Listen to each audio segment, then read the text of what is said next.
제가 자주 묻죠. 여러분들 행복하길 바라십니까? 많이 갖기를 바라십니까? 그러면 비워내세요. 그래야만 행복할 수 있기 때문입니다.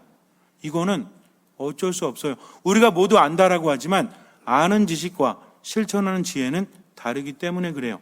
똑똑하다는 사람들, 많이 배운 사람들, 권력을 많이 누린 사람들은 좋은 거 알아도 실천을 안 해. 왜? 난 이미 해봤으니까. 그런데 그것은 참으로 어리석은 겁니다. 우리가 세상을 살면서 왜 힘든지는 이제는 알아야 돼요. 신앙인들이 이거 모르면 참으로 어리석은 것이기 때문에. 왜 힘들죠? 하느님 안에 머물지 못하니까. 사도 바울은 뭐라고 합니까? 결혼하지 않은 사람들은 주님의 말씀은 아니지만 내가 이야기하자면 결혼하지 않은 사람들은 결혼하지 않는 것이 좋겠어요. 그러나 결혼해도 죄를 짓는 것은 아닙니다. 그리고 우는 사람들은 울지 않는 것처럼, 그리고 아내가 있는 사람들은 아내가 없는 것처럼, 물건을 산 사람들은 사지 않은 것처럼 이제는 살아가십시오. 것처럼 살라는 것이 아니라 그렇게 새롭게 삶을 살아가라는 이야기입니다. 그럼 왜 그래요? 이 세상의 형체가 점점 사라지고 있기 때문입니다. 물론 2000년 전의 이야기예요. 그렇다면 우리들의 인생을 볼 때 인생은 무너지고 있지 않아요?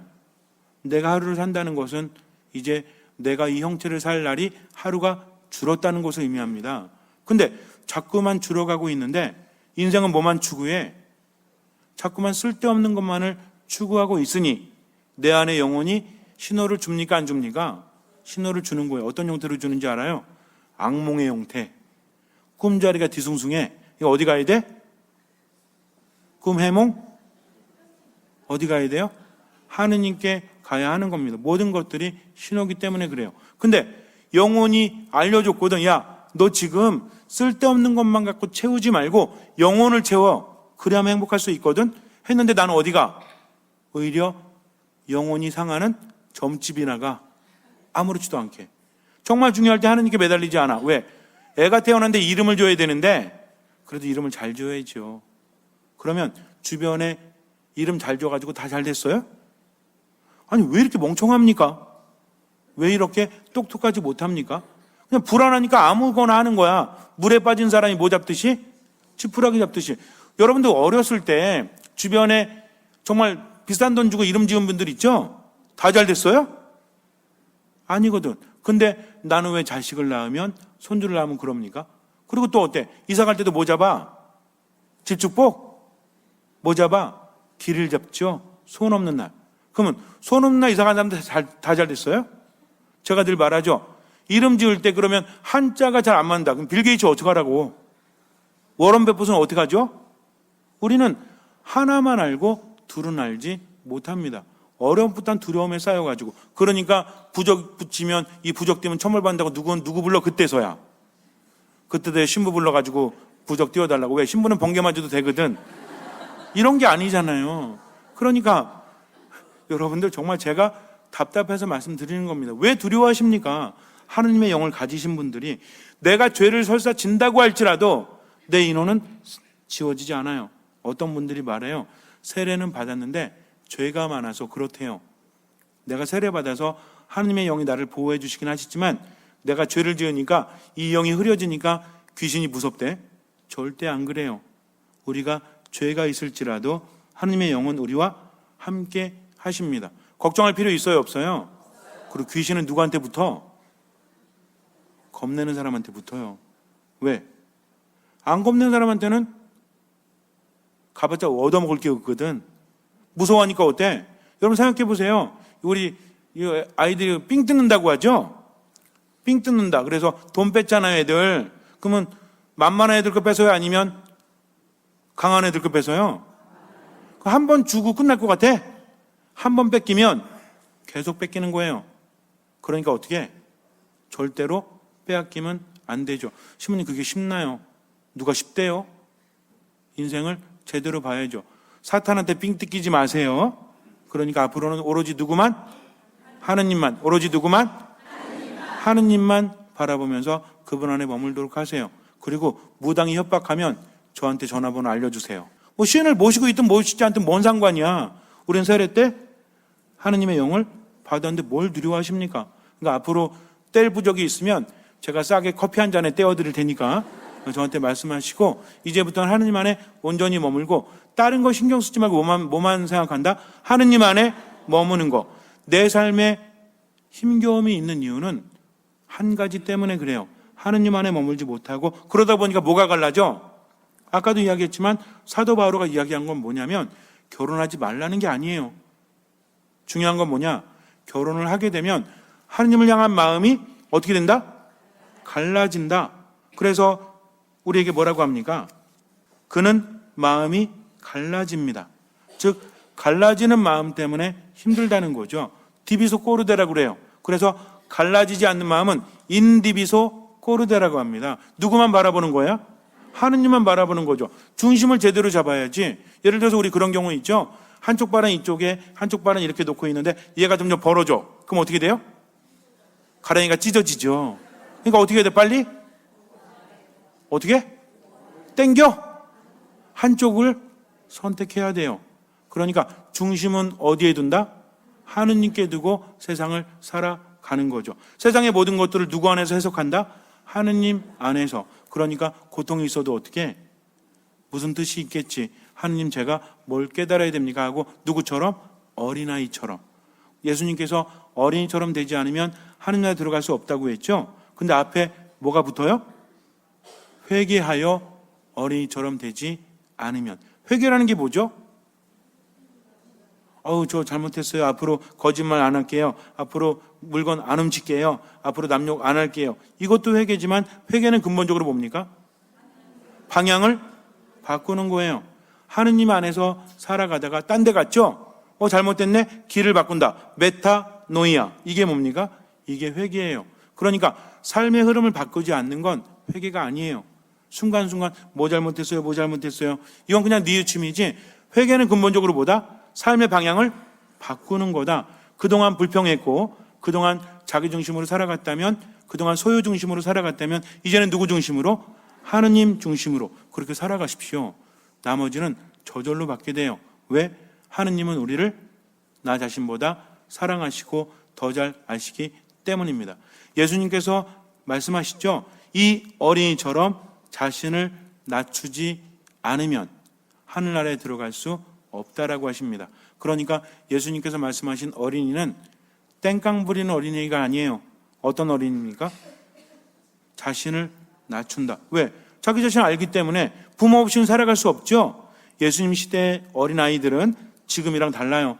천사고 지금은 사랑받아야 되고, 그러다 보니까 좀 도가 지나치죠. 정말 지나쳐요. 저 여러분께 정말 말씀드립니다. 아이들 잘 키우세요. 잘 키우세요. 스마트폰 너무 일찍 주지 마세요. 스마트폰 마약이라고 했는데 요새는 그 말이 사라졌죠. 옛날에 라디오에서 그랬더니까요. 진짜 스마트폰은 마약입니다. 아이들에게 주지 마십시오. 근데 이게 몇 개월 안 하다가 사라졌어. 이 캠페인이. 왜 그랬을까요? 선전에 속지 마세요. 점점 인간이기를 거부하는 시대가 되어가고 있기 때문입니다. 안 되는 건 안 되는 거예요. 그렇지 않습니까? 그러니까 아이들이 안 해도 되는 걸 너무 일찍 하게 만들지 말라는 거죠. 어린이처럼 살게 만들어야 돼요. 애들이라고 해서 천방지축 막 이렇게, 그래 예수님께서 어린이처럼 되지 않으면 하늘나라에 들어갈 수 없다고 그러니까 마음대로 돌아. 지난번에 어떤 식당 갔더니 밥 먹고 있는데 누가 뒤통수 한 대 빵 치더라고요. 깜짝 놀라가지고 누구지? 하고 봤더니 조그마한 애가 뛰어다니면서 딱 때리는 거예요. 봤더니 뭐야, 깜짝 놀랐잖아요. 하지마 그랬거든요. 그러니까 이런 그러더라고요. 그래가지고 기분이 상당히 나빴습니다. 또 있는데 또 지나가다 또 때리길래 확 피했더니 자빠진 거예요, 얘가. 그러니까 엄마가 뭐랬는지 알아요? 아니 애들이 그럴 수도 있지. 제가 그랬어요. 아니 애들이 왜 그럴 수도 있습니까? 안 되는 건 안 되는 거죠. 공공장소 아닙니까? 그러니까 요새 뭐 있어? 노키드 존이 있잖아요. 애들 출입 금지. 아니 애들이 왜 들어가면 안 됩니까? 라고 하기 전에 애들이 지킬 건 지키게 만드는 거죠. 예수님 뭐라고 하셨어요? 자신을 낮추는 겸손하고 순명한 애들 어때요? 애들 엄마가 벌 줄 때 이렇게 있다, 이렇게 있죠, 이렇게 팔 똑바로 이렇게 하잖아요. 그러다가 나중에 뭐라고 엄마 죄송해요 그러죠? 진짜 그러잖아요. 근데 머리 크면 어때? 절대 죄송하다고 안 해. 밥 시간 되는데 밥 안 줘? 밥 안 먹어.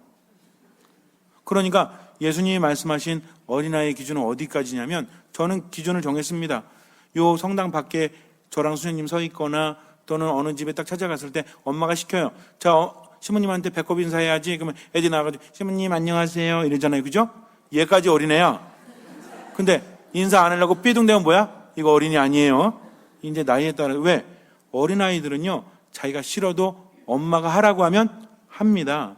아빠가 하라고 하면 해요. 이게 어린아이의 겸손함이에요. 마찬가지예요. 내가 살아가면서 나는 하기 싫지만 하느님께서 나에게 하라고 하시면 이거 하는 거예요.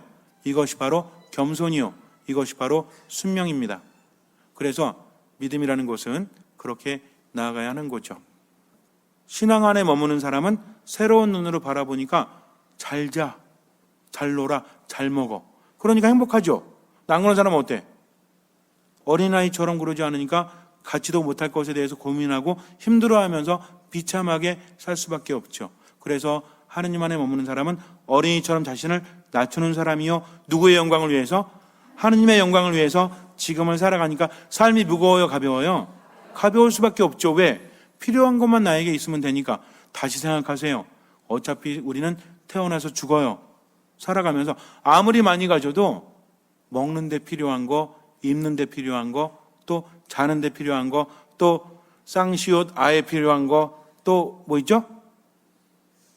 죽는 데 필요한 거? 어쨌든 이런 거. 이거 외에는요 아무것도 가져갈 수 없어요.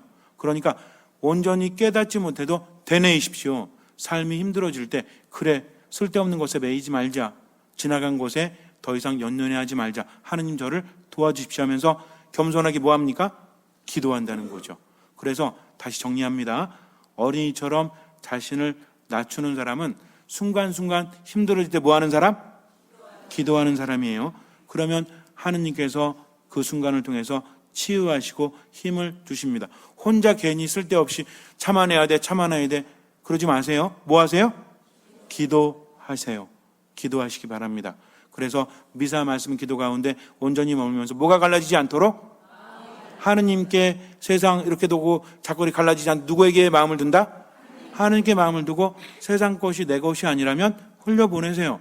가볍게 사세요. 그러면 더 많은 것들을 받게 됩니다. 잠시 눈을 감으세요. 하느님 안에 온전히 머무십시오. 모든 것을 하느님께 맡기십시오. 겸손하게 순명하면서 아무것도 판단하지 말고 정말 힘들 때는 기도하십시오. 기도할 힘조차 나지 않을 때도 할 수 있는 만큼만 기도하십시오. 이렇게 최선을 다하고 나머지는 주님께 맡기십시오. 어린아이처럼. 주님께서는 그 믿음을 보시고 우리 삶에 놀라운 기적을 일으켜 주실 것입니다. 아멘.